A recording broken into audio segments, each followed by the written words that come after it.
The winter wind howled through the streets of Trinity, Texas, cutting through everything in its path like 1,000 tiny knives, and Evelyn Reeves stood on the platform of the train station for the third day in a row.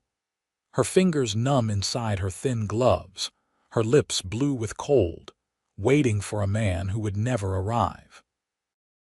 The telegram had come 6 weeks ago, promising James would return by December, that he'd made his fortune in the California gold fields, and they could finally marry, finally start the life they'd dreamed about since they were children running barefoot through the summer grass. But December had turned to January, and January was now bleeding into February of 1883. And still, the trains arrived and departed without bringing James back to her. The station master had stopped meeting her eyes 3 days ago, his pity too heavy to bear, but Evelyn couldn't bring herself to leave, couldn't accept that the boy she'd loved since she was 15 had forgotten her or worse, found someone else in those wild western towns where women were scarce and promises even scarcer. Her mother had begged her to come home that morning, had wrapped a shawl around her shoulders and whispered that she was making a fool of herself, that the whole town was talking. But Evelyn had pulled away and walked the 2 miles to the station anyway, her boots crunching through the frost-hardened dirt. The cold snap that had gripped Texas for the past week was unusual, bitter and unforgiving, and she could feel it seeping into her bones, making her movements slow and her thoughts foggy. The afternoon train pulled in with a screech of metal and a billow of steam that momentarily obscured everything in white. Evelyn's heart jumped the way it had every time for 3 days, hope flaring bright and painful in her chest. She watched as passengers disembarked, a portly merchant, a woman with 3 children clinging to her skirts, an elderly couple moving slowly down the steps. No James, her vision blurred, though whether from tears or the cold she couldn't say. The platform began to empty, and she knew she should go, should turn around and walk back home and admit that her mother was right, that she was a fool. But her feet wouldn't move. They felt frozen to the wooden planks beneath them, as frozen as her heart felt in her chest. She didn't notice the man approaching until he was standing directly in front of her, blocking what little warmth the pale winter sun provided. He was tall, broad-shouldered, wearing a heavy coat that had seen better days and a hat pulled low over his eyes. She blinked up at him, confused, her mind too cold to process this interruption to her vigil. "Madam," he said, his voice a low rumble that seemed to cut through the wind, "you're going to freeze to death if you stay out here much longer." "I'm waiting for someone," Evelyn managed to say, though her words came out slurred, her tongue thick in her mouth. "How long have you been waiting?" The man moved closer, and she could see concern etched into the lines of his face. He had strong features, weathered by sun and wind, eyes the color of storm clouds, and a scar that cut through his left eyebrow. He looked like he'd lived a hard life, but there was something gentle in the way he regarded her. 3 days, she admitted. "He'll come," he promised. The man's expression shifted, something like understanding and sadness mixing together. "What's your name?" "Evelyn Reeves." She swayed slightly on her feet, the world tilting. "I'm waiting for James. He went to California. He's coming back. Miss Reeves, I need you to listen to me." The man's hands came up to grip her shoulders, steadying her. "You're showing signs of frostbite and exposure. I'm going to take you somewhere warm, and then we're going to figure this out." "I can't leave," Evelyn protested weakly. "The next train might bring him." "The next train isn't until tomorrow morning," the man said firmly. "And you won't be alive to see it if you don't get inside right now." She wanted to argue, but the cold had sapped all her strength. When the stranger wrapped an arm around her waist and began guiding her away from the platform, she found she didn't have the energy to resist. They walked down the main street of Trinity, past the general store and the saloon, past the church where she'd always imagined she'd marry James, until they reached the small hotel at the edge of town. The warmth inside hit her like a physical force, and she gasped, pain shooting through her fingers and toes as blood began to flow back into them. The stranger was talking to the hotel clerk, pressing coins into his hand, and then she was being led up a flight of stairs and into a simple room with a bed and a stove already burning. "Sit down," the man instructed, guiding her to a chair near the stove. He knelt in front of her and began removing her gloves with careful hands. Her fingers were white and waxy looking, and she watched with detached fascination as he rubbed them gently, warming them between his palms. "What's your name?" she asked, her voice stronger now that she was out of the cold. "Carter Harrison," he replied, not looking up from his work. "I just rode in from Montana. Been traveling for 2 months, heading home to see family in Houston." "Why did you help me?" The question came out before she could stop it, genuine confusion coloring her words. Carter finally looked up at her, those storm-gray eyes meeting hers. "Because nobody should die waiting for someone who isn't coming, Miss Reeves." The blunt words cut through the fog in her mind more effectively than the warmth. "You don't know that he isn't coming." "Maybe not," Carter agreed, moving his attention to her other hand. "But I know that if he was coming, he would have been here by now. And I know that no man worth having would let a woman stand in the freezing cold for 3 days waiting on him." Anger flared in Evelyn's chest, hot and sharp. "You don't know anything about James or about me." "You're right," Carter said calmly. "I don't. But I know desperation when I see it, and I know hypothermia, and I know that whatever this James fellow promised you, it isn't worth your life." Evelyn pulled her hands away from his grasp, tears spilling down her cheeks now that she was warm enough to cry. "He was everything. We grew up together. We were supposed to get married when he got back. I've been waiting 2 years for him to make enough money for us to start our life together." Carter stood, his knees creaking slightly, and moved to the window. 2 years is a long time in these parts. A lot can happen to a man. He could have gotten sick, could have gotten into trouble, could have found another path. Or, he paused, his voice gentler, he could have decided that the promises made by a boy aren't the same as the commitments of a man. "I hate that you're saying these things," Evelyn whispered. "I hate that part of me knows you might be right." He turned to face her, and something in his expression made her breath catch. It wasn't pity exactly, but a deep understanding, as if he'd stood in similar shoes himself. "I'm saying them because someone needs to, and because I'd rather have you hate me than bury you."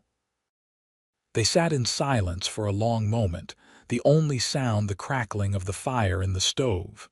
Finally, Evelyn spoke, her voice barely above a whisper. "What do I do now? Now you rest," Carter said. "You let yourself warm up properly and you eat something, and then tomorrow you decide what comes next. But you don't go back to that train station to freeze to death for a ghost." He moved toward the door, and panic suddenly gripped Evelyn. "Wait, where are you going?" "I'm going to the room next door," Carter said. "I paid for 2 rooms. You need privacy and rest, but I'll be right here if you need anything." "Why are you doing this?" Evelyn asked again, needing to understand. "You don't know me. This isn't your problem." Carter paused with his hand on the doorknob, his back to her. "Let's just say I know what it's like to hold on to something long past when you should have let go. And I know what it cost me. Maybe I can save you from paying that same price." He left before she could respond, the door clicking softly shut behind him. Evelyn sat alone in the warm room, feeling the life slowly returning to her extremities, along with a pain that went far deeper than any physical cold. She'd been so certain, so absolutely sure that James would return, that their love story would have its happy ending. But sitting here now, her body thawing and her mind clearing. She had to face the truth she'd been avoiding. James wasn't coming back. The realization hit her like a physical blow, and she bent forward, wrapping her arms around herself as sobs racked her body. She cried for the girl she'd been, so full of hope and dreams. She cried for the future she'd imagined in such perfect detail. The house they'd have, the children they'd raise, the life they'd build together.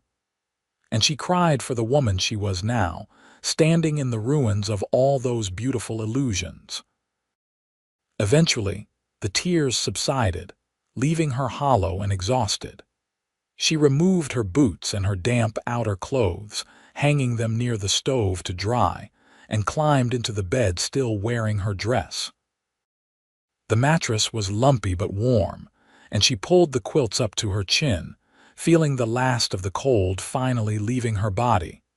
Sleep came quickly, deep and dreamless, her body's need for rest overriding everything else.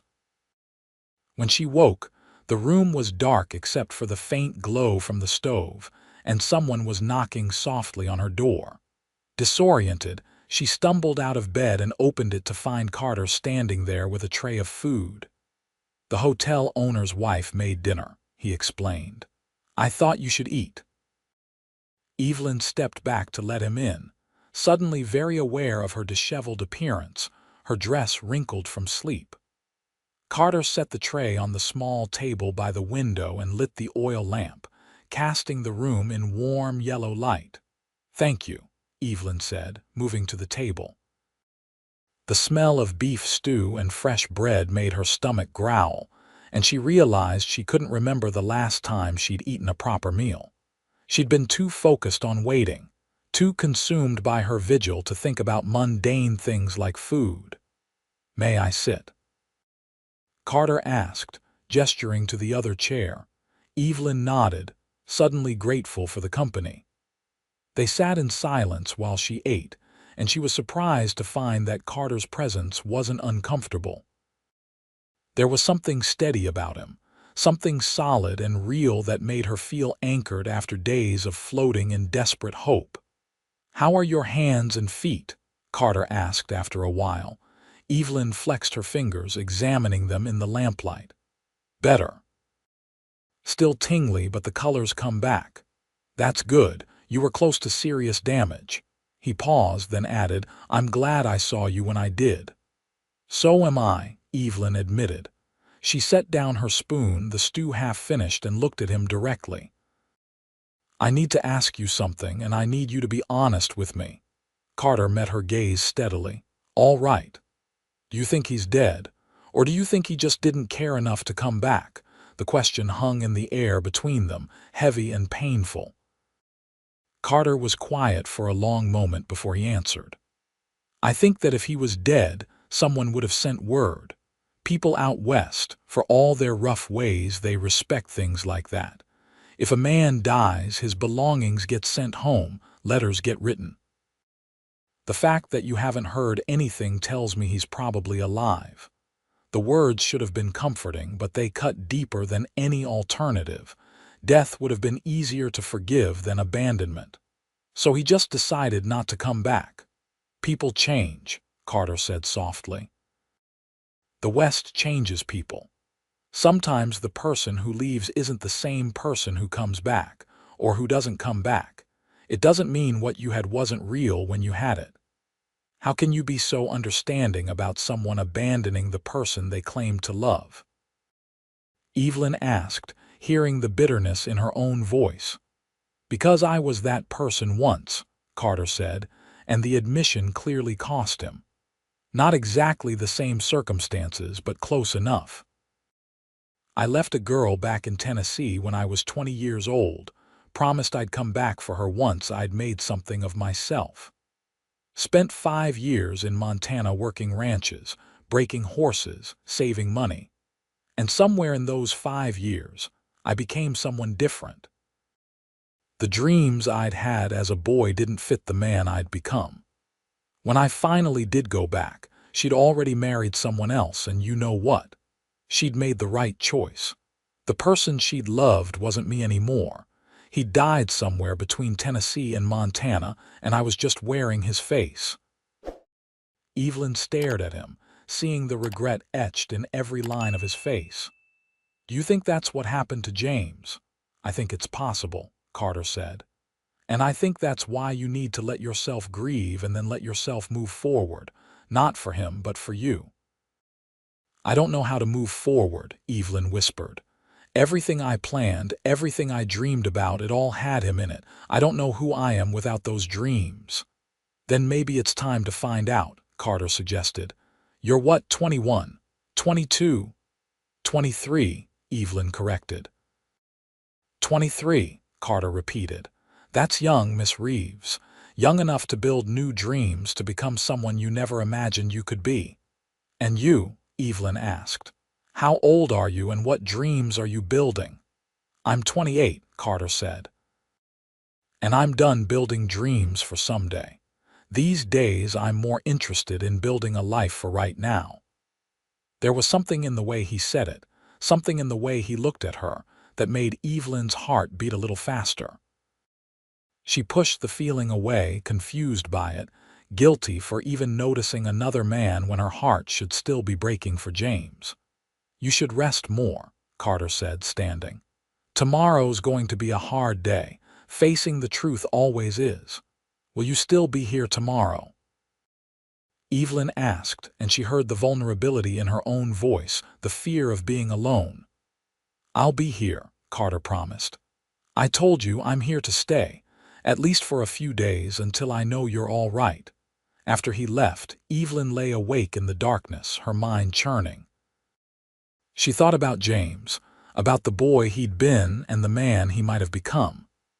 She thought about all the hours she'd spent waiting, all the energy she'd poured into hope that had been misplaced. And she thought about Carter Harrison, this stranger who'd appeared out of nowhere and shown her more care in a few hours than James had shown in 2 years of absence. The next morning, Evelyn woke to pale sunlight streaming through the window and the sound of Trinity coming to life below. She dressed carefully, braiding her dark hair and pinning it up, choosing her warmest dress and her better shawl. When she looked at herself in the small mirror above the wash basin, she saw a woman she barely recognized. Her face was thinner than it had been, shadows under her hazel eyes, but there was something else too. A hardness, maybe, or a determination. She'd almost died for a dream yesterday. Today she was going to start living for reality.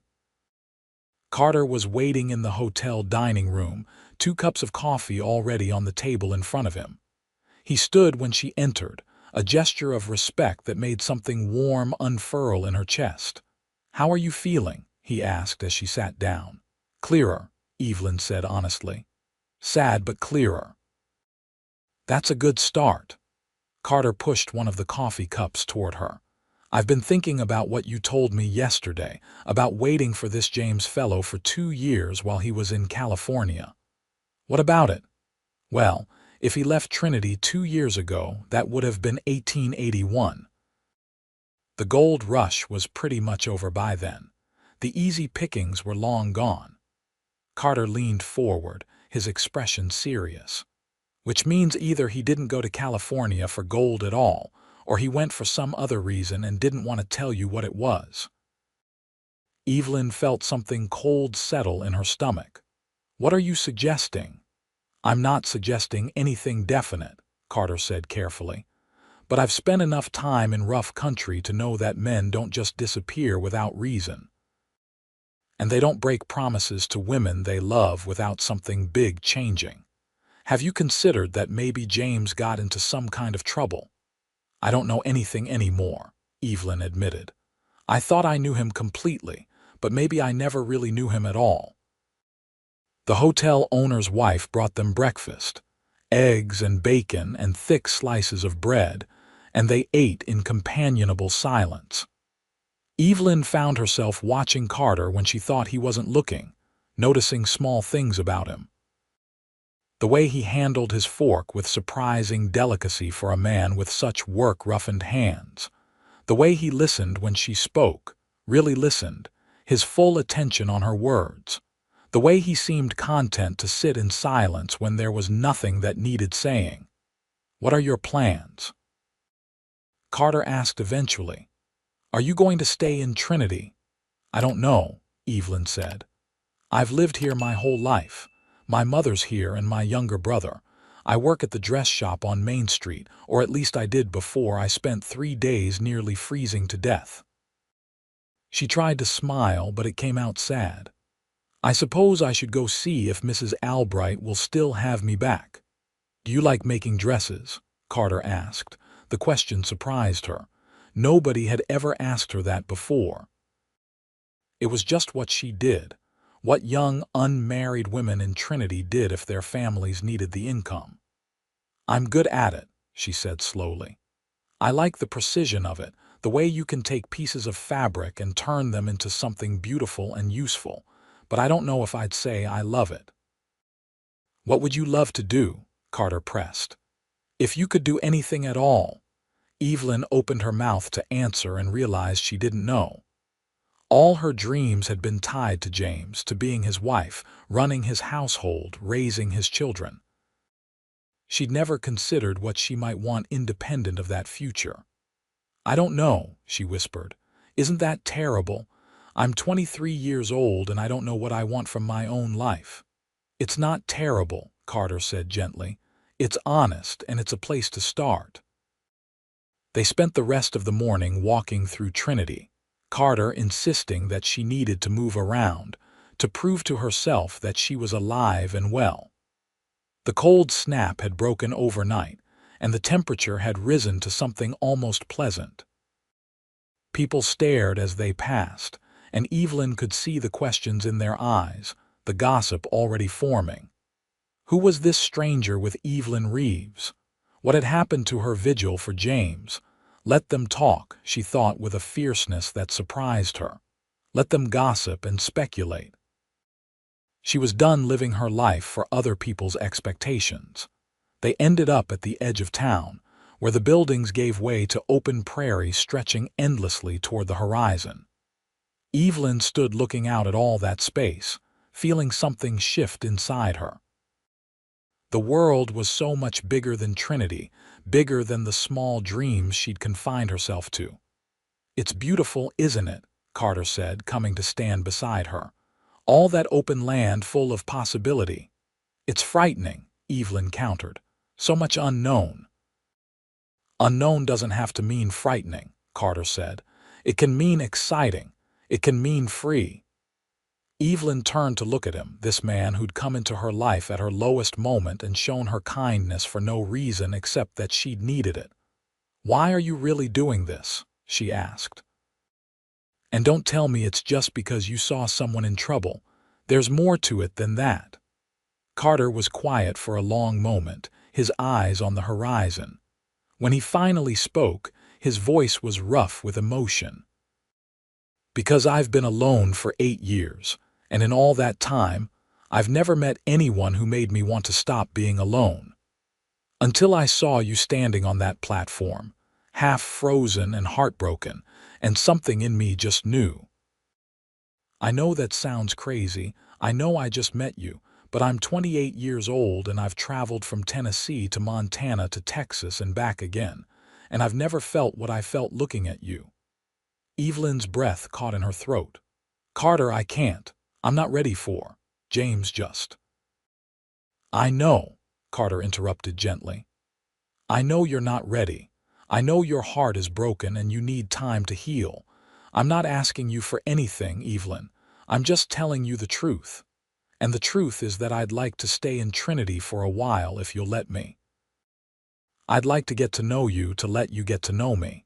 No pressure, no expectations. Just two people figuring out if there might be something between them worth exploring." "What about Houston?" Evelyn asked. "You said you were going to see family." "They've waited this long.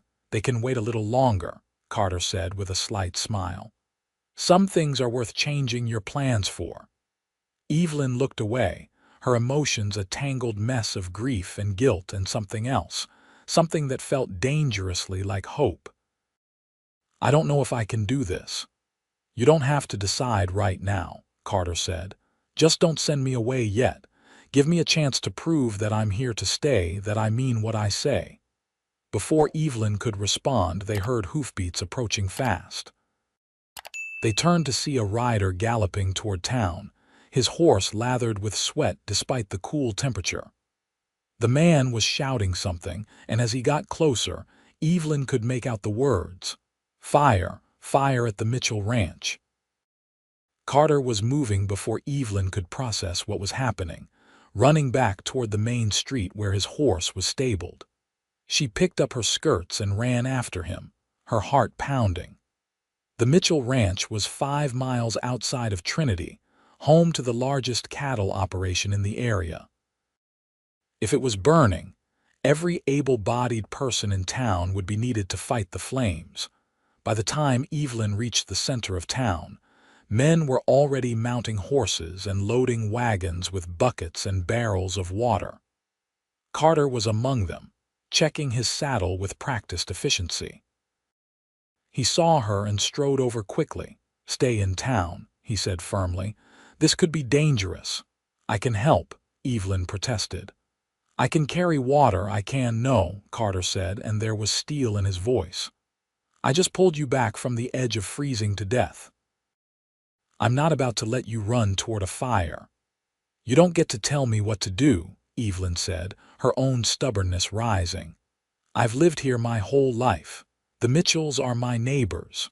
Carter's jaw tightened, and for a moment she thought he might argue further. Instead, he did something that shocked her completely. He reached out and cupped her face in his hands, his eyes intense on hers. "Please," he said, and the single word carried a weight of emotion that made her chest ache. "Please stay safe. I only just found you, I can't lose you already."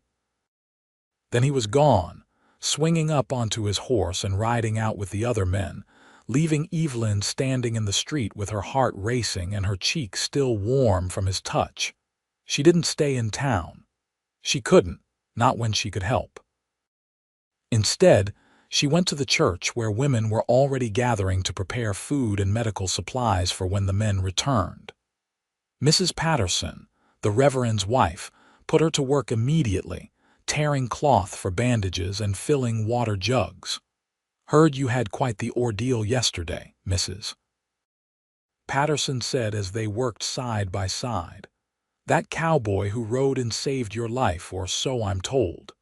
"He did," Evelyn said simply, not wanting to explain or justify. "And James?" Mrs. Patterson asked with the bluntness of a woman who'd known Evelyn since birth. "Have you given up on him finally?"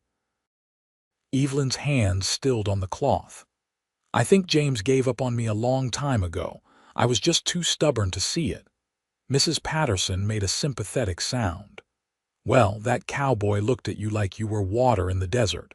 Might be that God's plan is different than what you had in mind." "It's too soon," Evelyn whispered. "People will talk. People always talk," Mrs. Patterson said pragmatically. "The question is whether you're going to let their talk keep you from living your life." The men didn't return until well after dark. Evelyn was standing outside the church with the other women when she saw the line of horses and wagons coming back. Her eyes scanned frantically for Carter, and relief flooded through her when she spotted him, soot-stained and exhausted but whole. He dismounted slowly, wincing slightly, and she saw that he was favoring his left side. Without thinking, she ran to him, her hands going to his arms. "You're hurt," she said accusingly. "Just some burns," Carter said, but his voice was strained. "Nothing serious."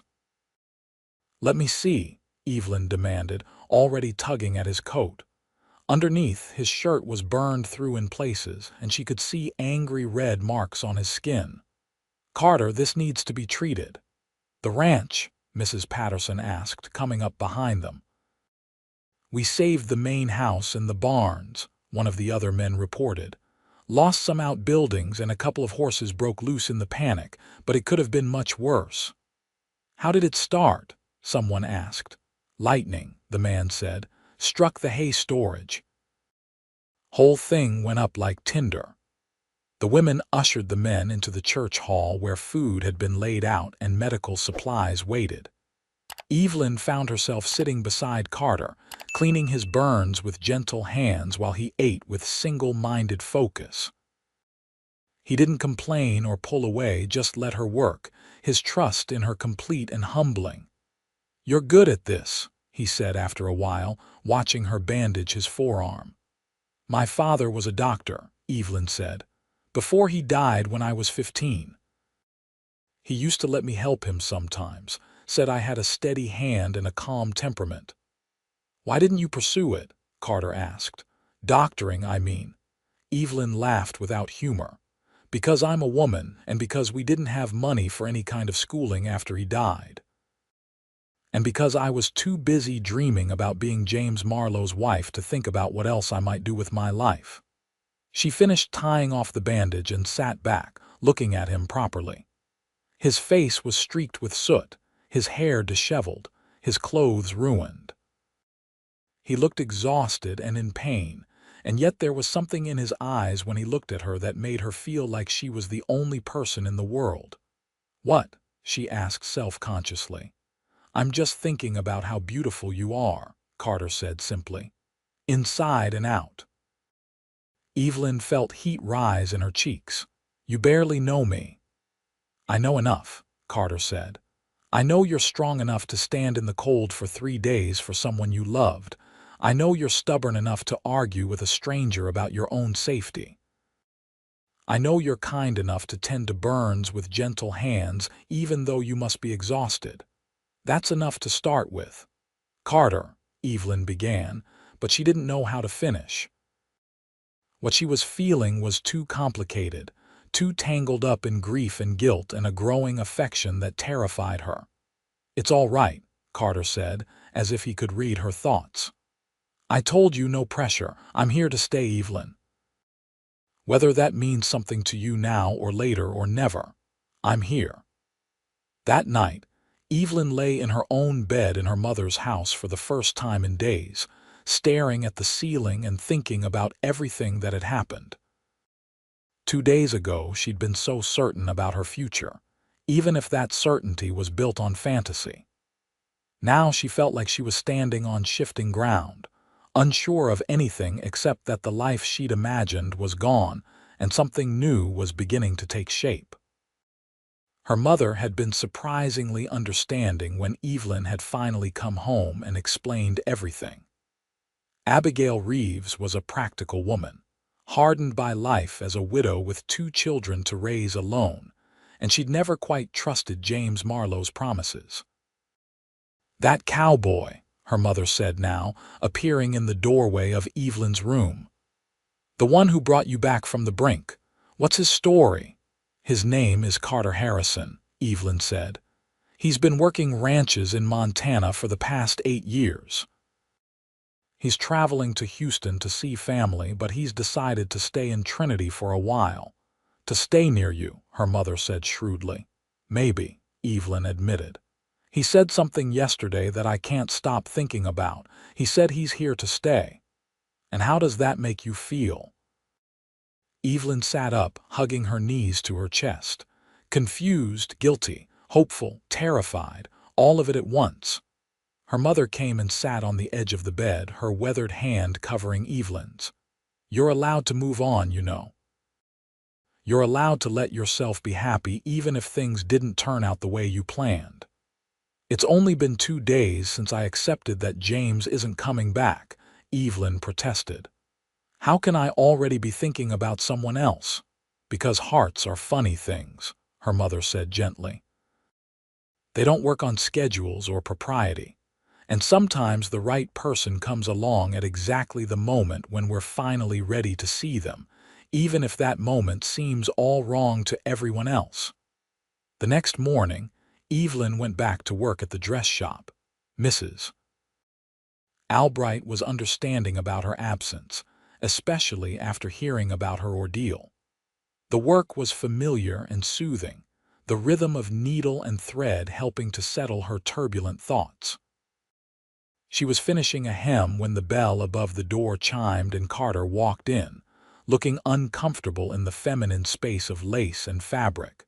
Several of the other seamstresses looked up with interest, and Evelyn felt self-conscious as she set down her work and went to him. "Is something wrong?" she asked. "No," Carter said quickly. I wanted to see you. Is that all right?" Something warm bloomed in Evelyn's chest.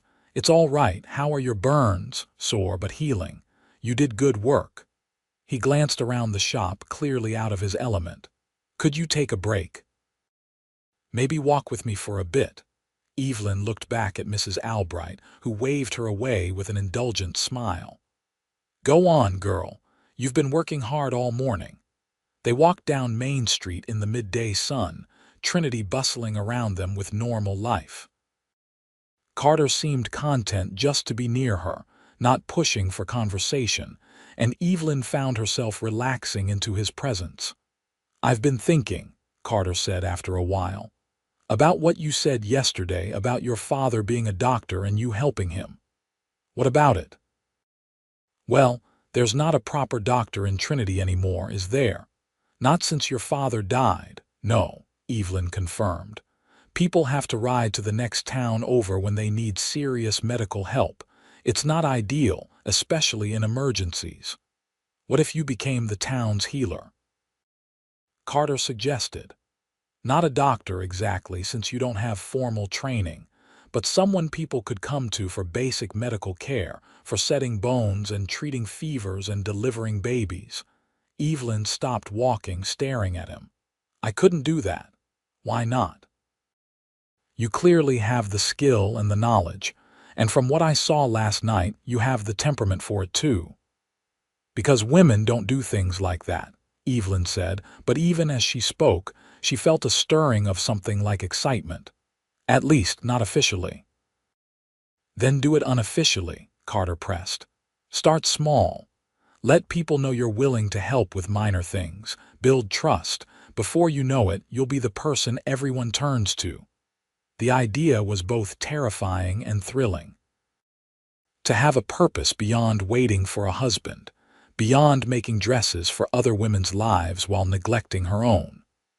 To use the knowledge her father had given her, to honor his memory by continuing his work in whatever way she could. "I don't have supplies," she said, but she could hear the weakness in her own argument, the way she was trying to talk herself out of something she already wanted. "We could fix that," Carter said. "I have some money saved. We could order medical supplies, set up a small space where people could come to you." "Why would you do that?" Evelyn asked. "Why would you invest your savings in my dream?" Carter reached out and took her hand, the gesture simple but meaningful. "Because I believe in you. Because I think you're meant for more than what you've settled for. And because I'm here to stay, Evelyn, and that means I'm invested in your happiness and your future." Evelyn looked down at their joined hands, his so much larger than hers, rough from years of hard work, but gentle in the way he held her. Something was shifting inside her, the ice that had formed around her heart during those 3 days at the train station finally beginning to thaw. "I barely know you," she whispered, but it was a weak protest. "Then get to know me," Carter said simply. "Give me time. Give us time." Over the next few weeks, Trinity watched with interest as Evelyn Reeves and Carter Harrison became an inseparable pair. Carter found work at the stable, using his experience with horses to earn his keep while he stayed in town. Every evening he would walk Evelyn home from the dress shop, and they would take the long way, talking about everything and nothing.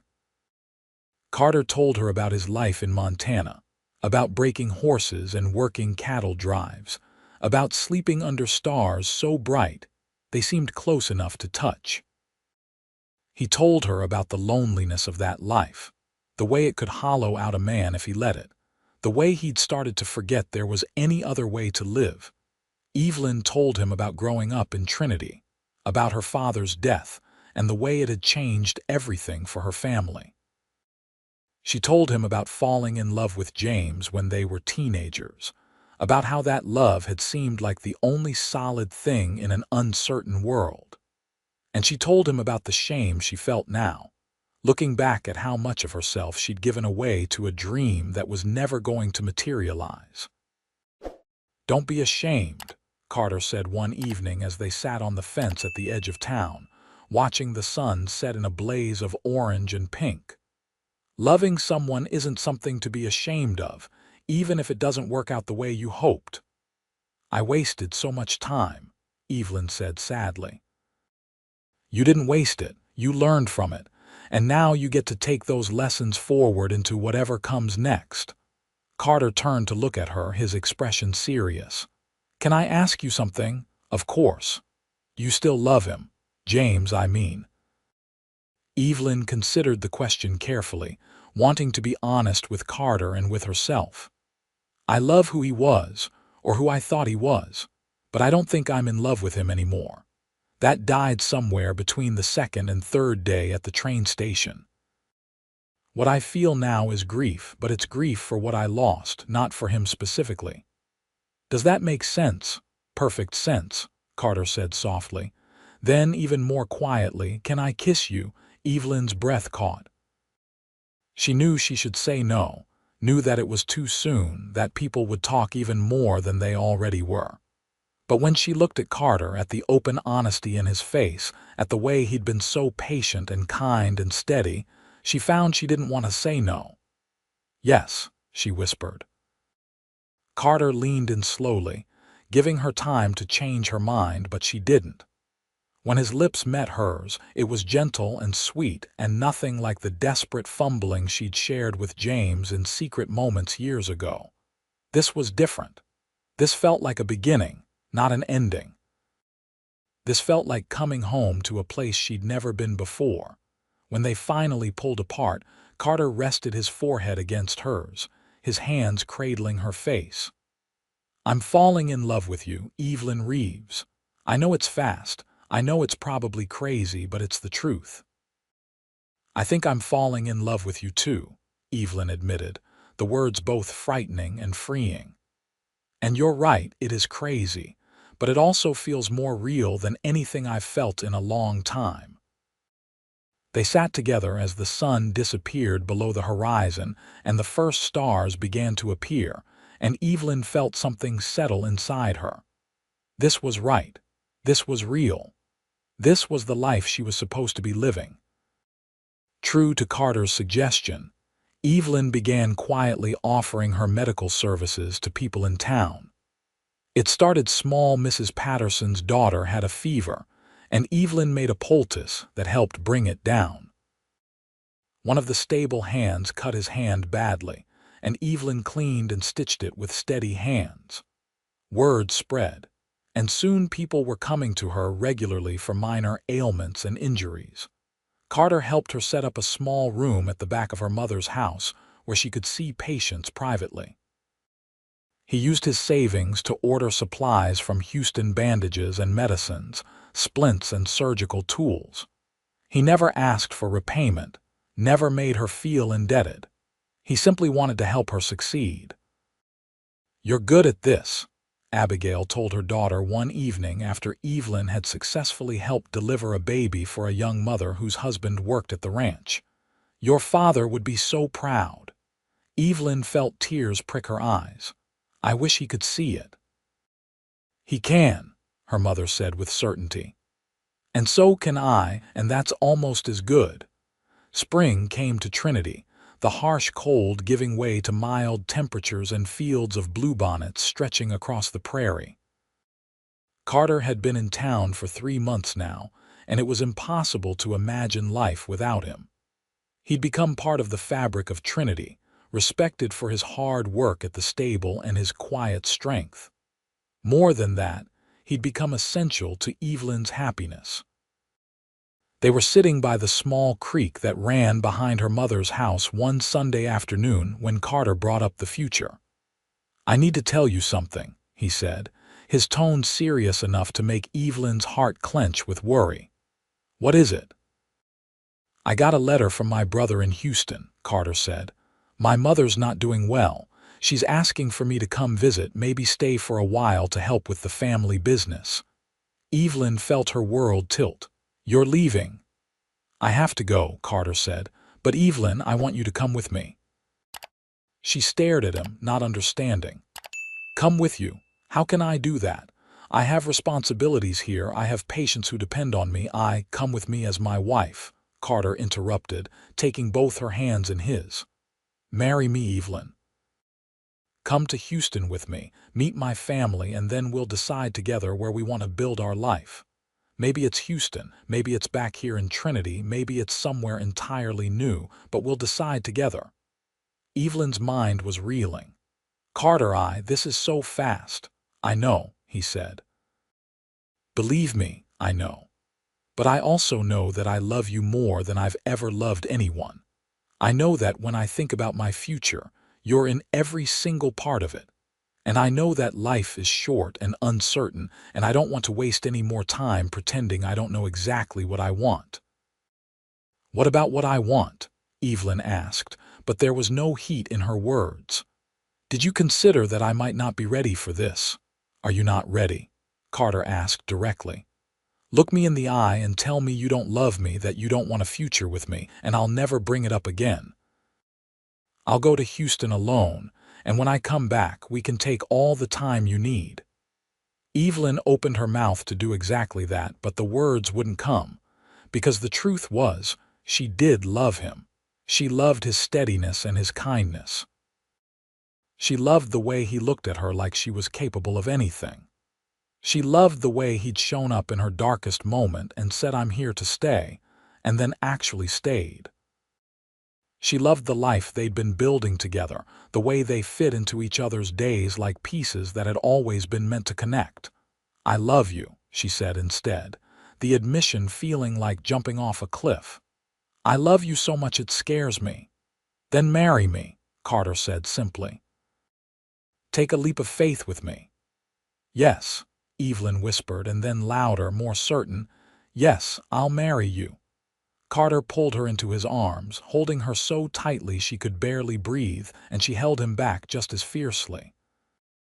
Over his shoulder, she could see the prairie stretching endlessly, full of possibility and promise, and she wasn't afraid anymore. They were married 2 weeks later in the small church on Main Street, with what felt like the entire town of Trinity in attendance. Evelyn wore a dress she'd made herself, simple but elegant, with lace at the collar and cuffs. Carter wore new clothes for the occasion, looking handsome and nervous as he waited at the altar.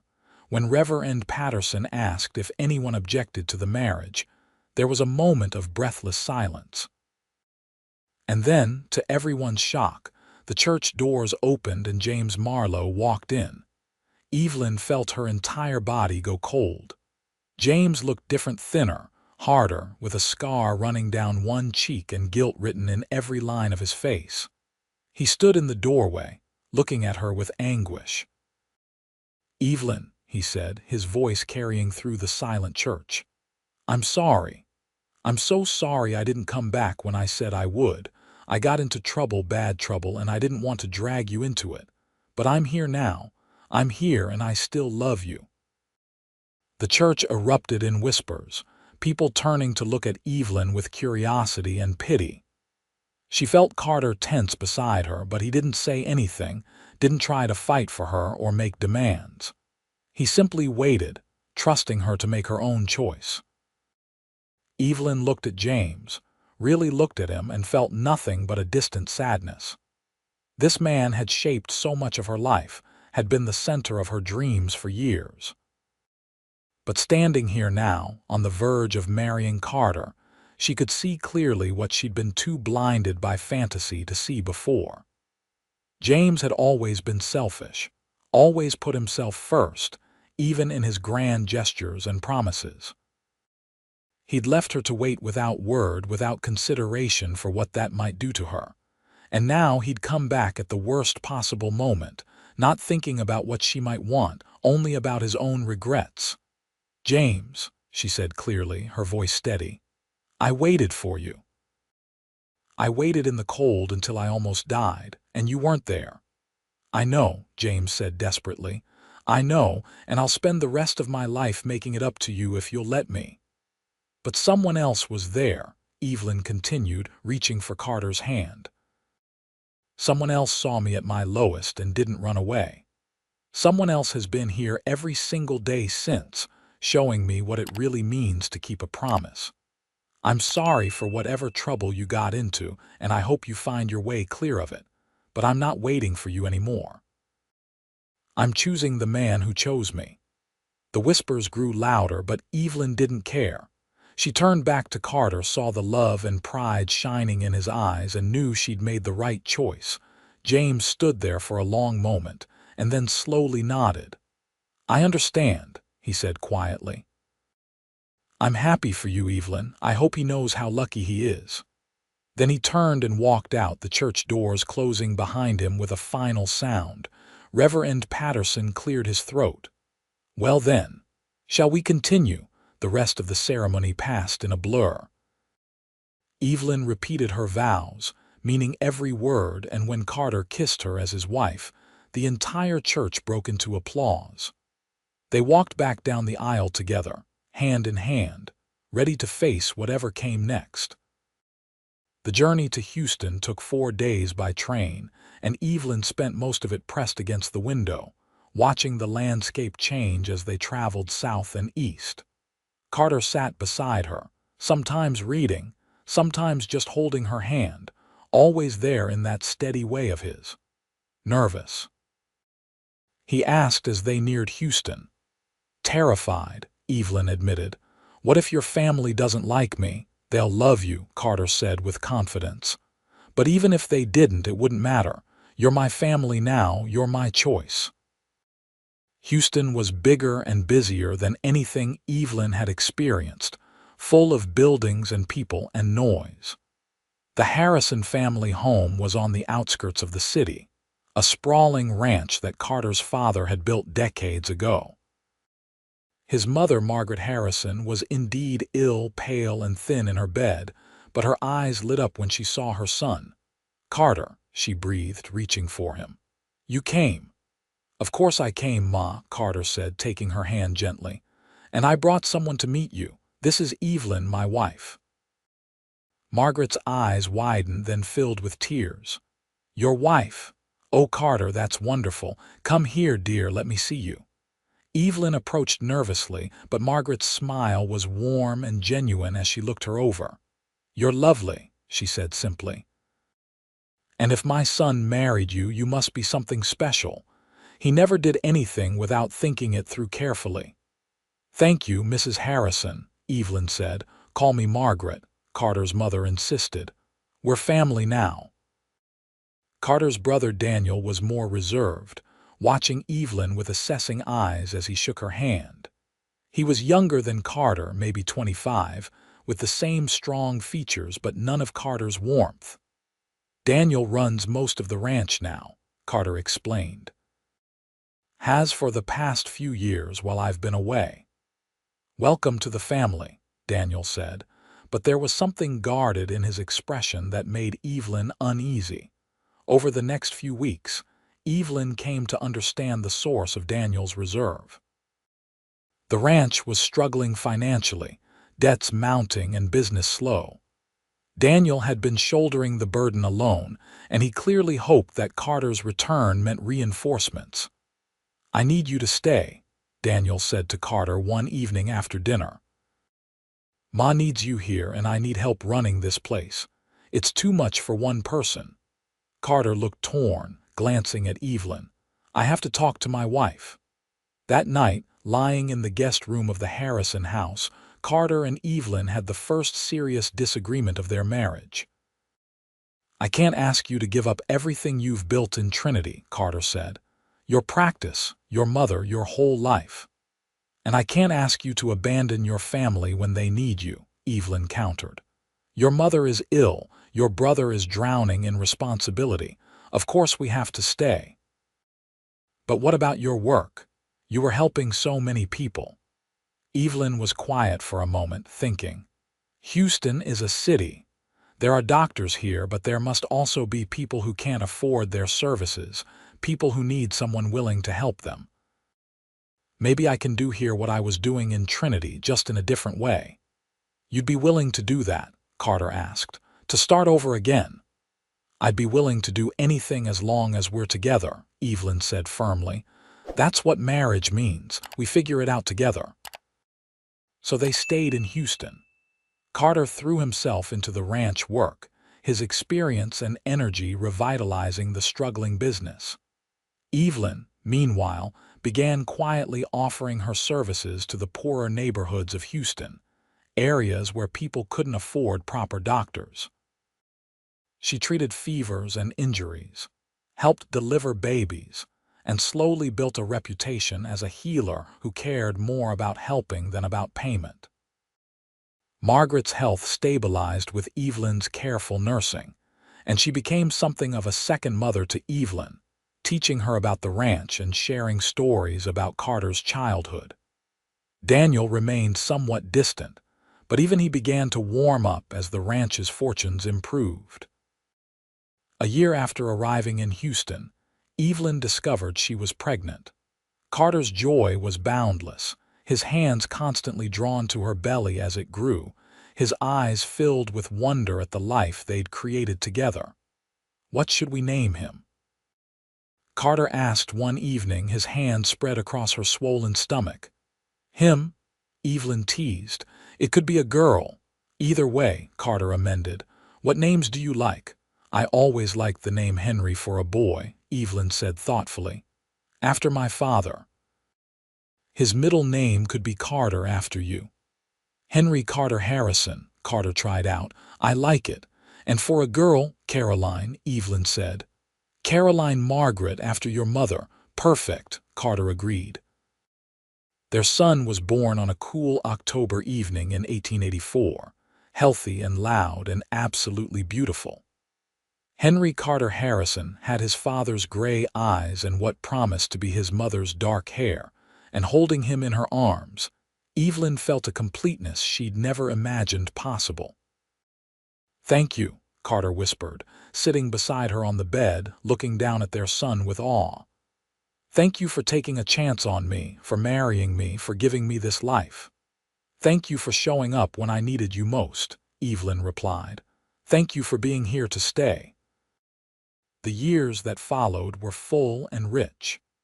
Carter and Daniel turned the ranch into one of the most successful in the area, their combined skills and dedication paying off. Evelyn's healing practice grew until she was treating dozens of patients a week, with Carter building her a proper clinic on the edge of the ranch property.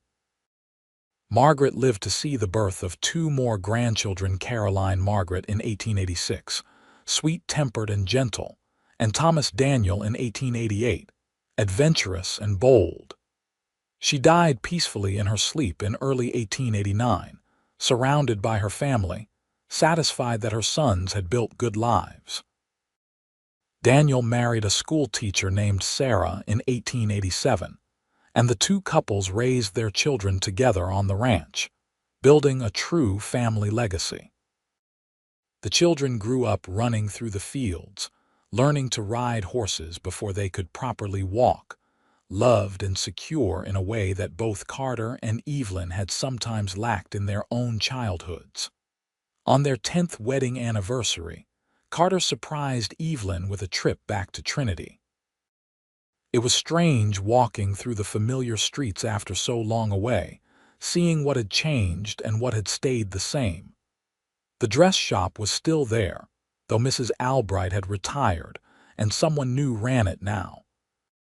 The train station looked exactly as Evelyn remembered, and she stood on the platform for a moment, thinking about the girl she'd been, nearly frozen and heartbroken, waiting for a man who would never come. Regret it? Carter asked softly, coming to stand beside her. Everything that happened. Evelyn turned to him. This man who'd appeared in her darkest moment and refused to leave, who'd kept every promise he'd ever made to her. His hair had threads of silver in it now, and there were lines around his eyes from years of squinting into the sun, but he was still the most handsome man she'd ever seen. "Not for a single second," she said truthfully. "I regret the time I wasted before you, but I don't regret anything that came after." They visited her mother, who still lived in the same house, now with Evelyn's brother and his family. Abigail was graying and slower than she'd been, but her hug was still strong and her eyes still sharp. "You look happy," she told Evelyn, studying her daughter's face. "Really, truly happy." "I am," Evelyn confirmed. "Carter gave me a life I never could have imagined for myself." "You gave yourself that life," Abigail corrected. "He just had the good sense to stand beside you while you built it." They heard in Trinity that James had eventually settled in New Mexico, married to a widow with 2 children. The news came without any sting of jealousy or regret, just a quiet gladness that he'd found his way to some kind of happiness. Back in Houston, life continued its steady, satisfying rhythm. The children grew, the ranch prospered, and Evelyn's clinic became an institution in the community, a place where anyone could come for help regardless of their ability to pay. Carter often joked that his wife was more famous than he was, and he said it with pride, never with resentment. When Henry turned 18 in 1902, he announced his intention to study medicine properly, inspired by his mother's work. Evelyn cried with joy, seeing her father's legacy continuing in a new generation. Caroline became a teacher like her Aunt Sarah, finding her calling in education. And Thomas, true to his adventurous nature, became a Texas Ranger, determined to bring justice to the wild places that still existed in the rapidly modernizing state. On a warm spring evening in 1905, Evelyn and Carter sat on the porch of their home, watching the sun set over the ranch they'd built together. They were both in their late 40s now, their children grown and finding their own paths, their life together long and full. "Do you ever think about that day at the train station?" Carter asked, echoing a conversation they'd had years ago in Trinity. "About what might have happened if I'd ridden past if I hadn't stopped, sometimes," Evelyn admitted. "Usually when I'm thanking God that you didn't." "I knew from the moment I saw you," Carter said, "not for the first time but always like it was new. I knew you were going to change my life." "I think we changed each other's lives," Evelyn said, reaching for his hand. "I think we saved each other." They sat together as darkness fell and the stars came out, those same stars that Carter had once slept under in Montana, feeling lonely and lost. But he wasn't lonely anymore, and neither was Evelyn. They'd found each other in the most unlikely moment, in the coldest, hardest time, and they'd built something beautiful from that chance encounter. "I love you," Evelyn said, the words as true and necessary as breath. "I love you too," Carter replied, "and I'll be here to stay always." "That's a promise I intend to keep until my last day." And he did. They grew old together on that ranch in Houston, surrounded by children and grandchildren, their love story becoming the stuff of family legend. The girl who almost froze waiting for a man who'd never come, and the cowboy who appeared and said, "I'm here to stay," and then stayed for a lifetime. Years later, when their grandchildren asked how they'd known they were meant for each other, Evelyn would think back to those early days. She'd remember standing on that train platform, frozen in more ways than one, trapped by her dreams of the past. She'd remember Carter's eyes, storm gray and full of understanding, seeing her not as pathetic but as someone worth saving. She'd remember that first kiss, tentative and sweet, the beginning of everything. And she'd tell those grandchildren the truth. Sometimes love doesn't look like what you expected. Sometimes it comes when you're at your lowest, when you've given up hope. Sometimes it appears in the form of a stranger who refuses to let you die for a dream that was never meant to be yours.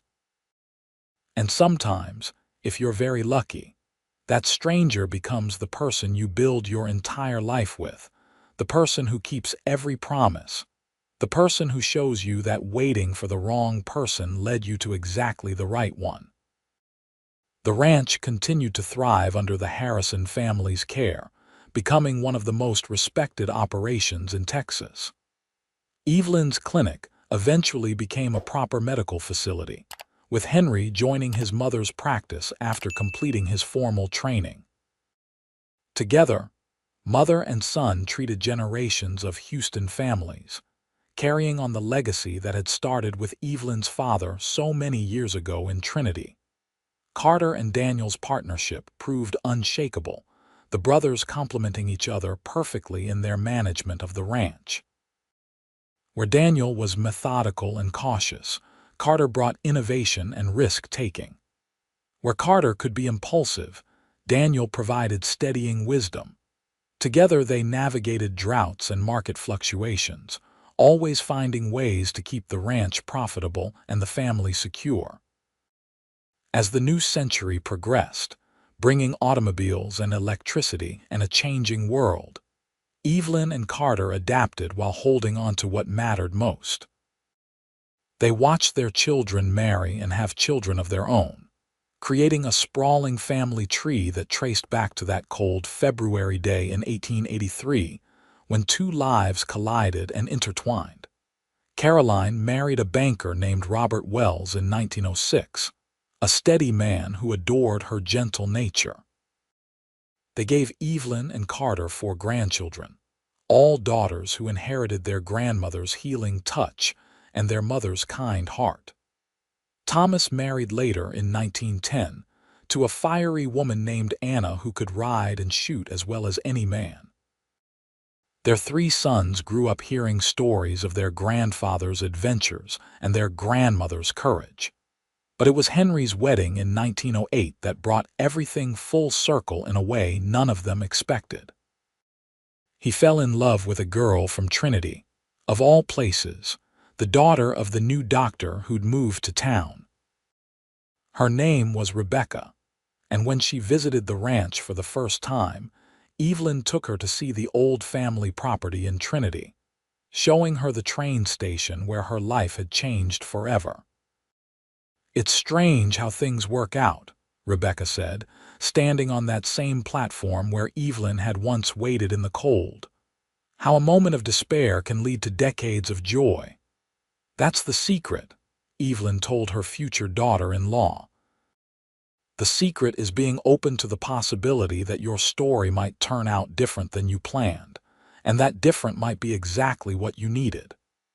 Rebecca married Henry in a ceremony that brought together their families, Trinity and Houston united in celebration. And as Evelyn watched her son pledge his life to the woman he loved, she caught Carter's eye across the church and saw her own joy reflected back at her. The year 1914 brought both celebration and sorrow. Evelyn and Carter celebrated their 30th wedding anniversary with a party that seemed to include half of Houston. Their children and grandchildren surrounded them, a living testament to the life they'd built together.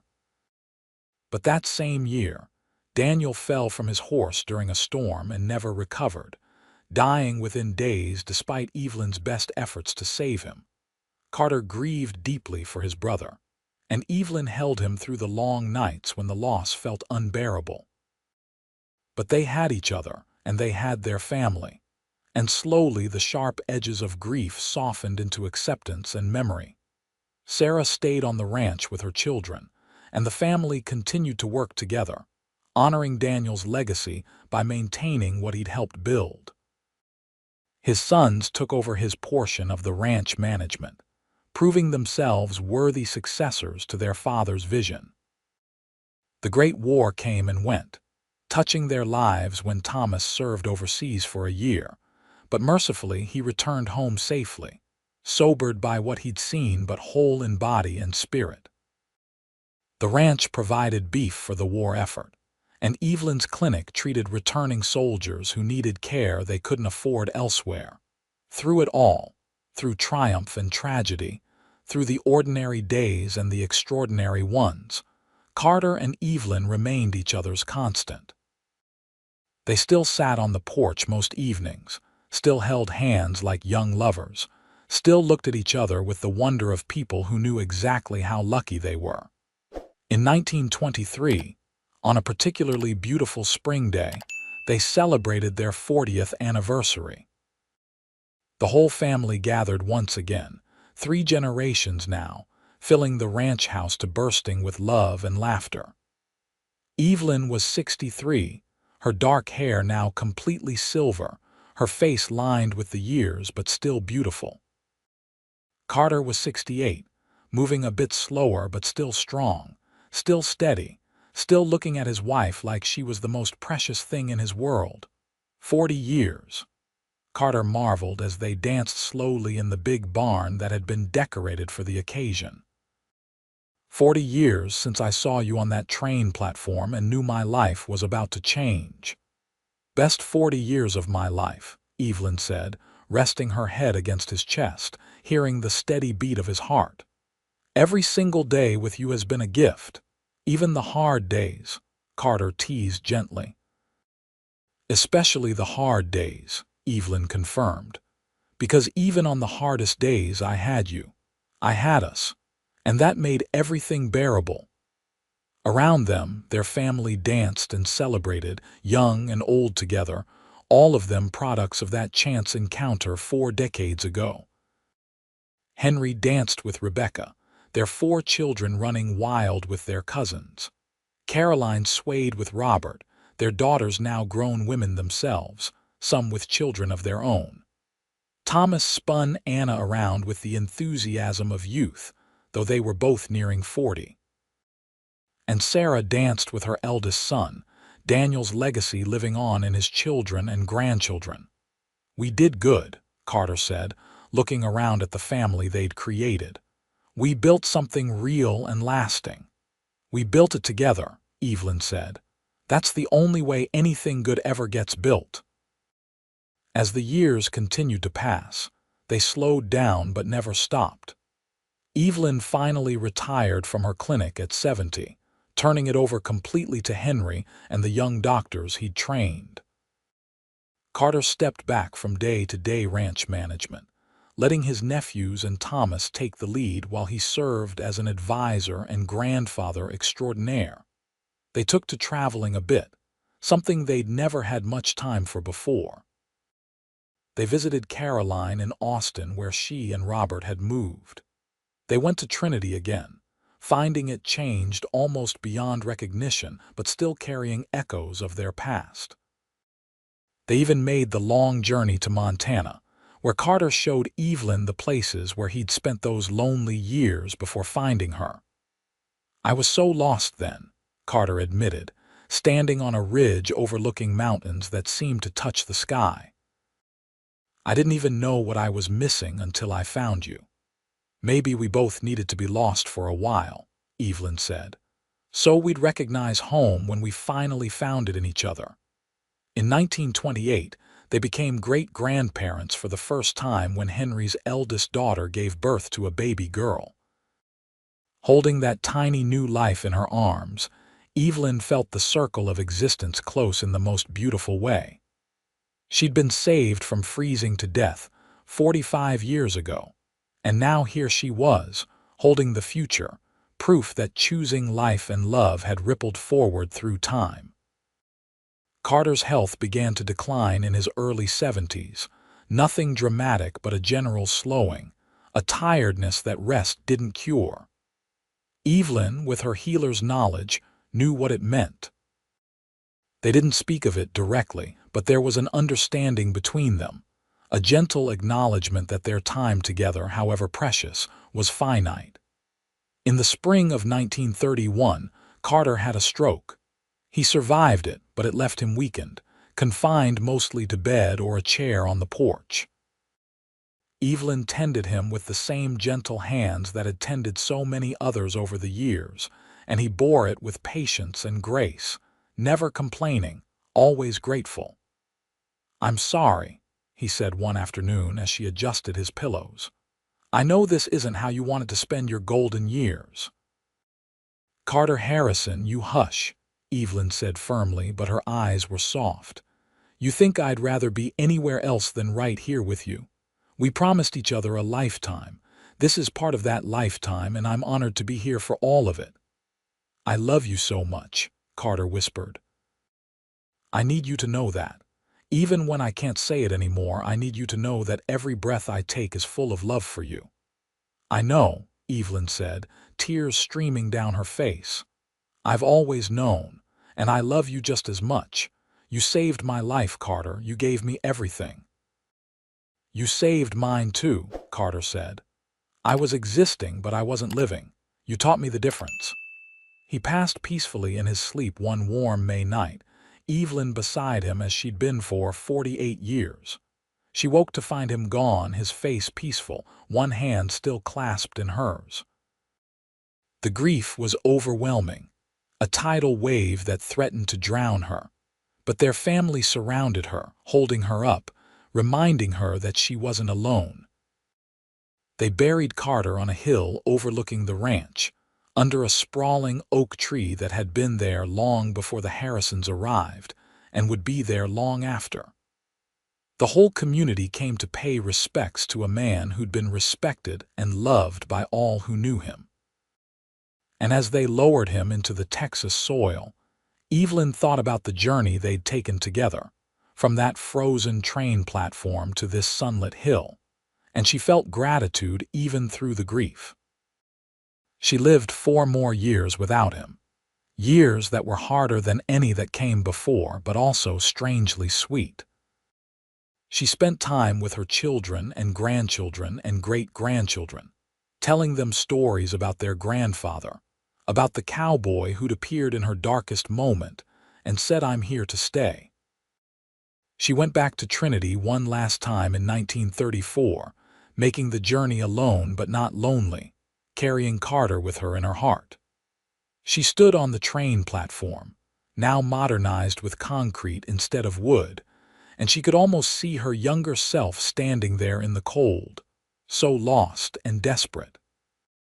And she could see Carter approaching, his steady presence cutting through her despair.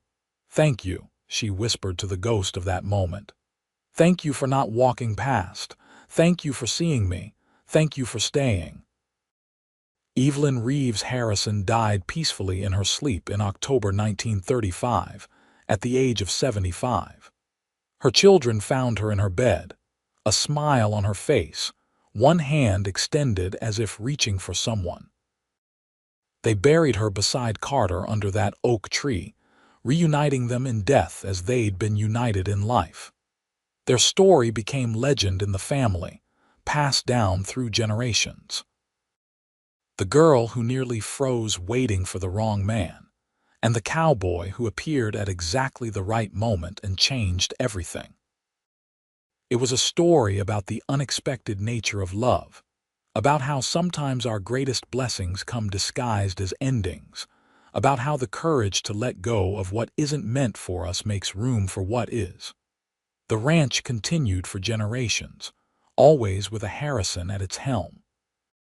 The clinic that Evelyn started grew into a hospital, serving the poor and disadvantaged of Houston just as she would have wanted. And every year on February 14th, the family would gather at the graves under the oak tree and remember. They'd remember that love isn't always what we expect. That sometimes the person we're meant to be with shows up when we've given up hope. That real love doesn't just make promises, it keeps them. That a stranger can become family, and that choosing courage over despair can change not just one life, but generations of lives. The story of Carter and Evelyn became the foundation upon which the entire Harrison family built their understanding of what love should be. Not the desperate, grasping love that demands and controls, but the steady, patient love that appears and says, "I'm here to stay," and then proves it every single day for a lifetime. And somewhere, perhaps, on cold February days in Trinity, if you stood very still on the old train platform, you might feel the echo of that long-ago moment. The moment when two souls found each other against all odds. The moment when a cowboy appeared and a woman chose life. The moment when everything changed and a love story began that would ripple through time, touching everyone it reached with the simple, profound truth that real love shows up, real love stays, and real love transforms everything it touches. That was the legacy Carter and Evelyn left behind. Not just children and grandchildren and great-grandchildren, though those were precious. Not just a successful ranch and a hospital and material prosperity, though those helped many people. The real legacy was the example they set, the proof they provided that love, when it's real and true and committed, can overcome anything. That the right person at the right time can change the entire trajectory of a life. And that sometimes the greatest love stories begin with an ending and a stranger who refuses to let you face it alone. Their graves under the oak tree stood for decades, a pilgrimage site for Harrison descendants who would bring their own loves, their own partners, their own families. They'd stand there and remember, and they'd promise to love the way Carter and Evelyn loved wholly, steadily, faithfully, for a lifetime. The oak tree grew tall and strong, its branches spreading wide to provide shade for those who came to remember and to learn what true love really meant. And if you listened carefully on warm spring evenings when the wind rustled through those branches, you could almost hear the echo of two voices, intertwined forever, saying the words that mattered most. I love you. I'm here to stay. Always.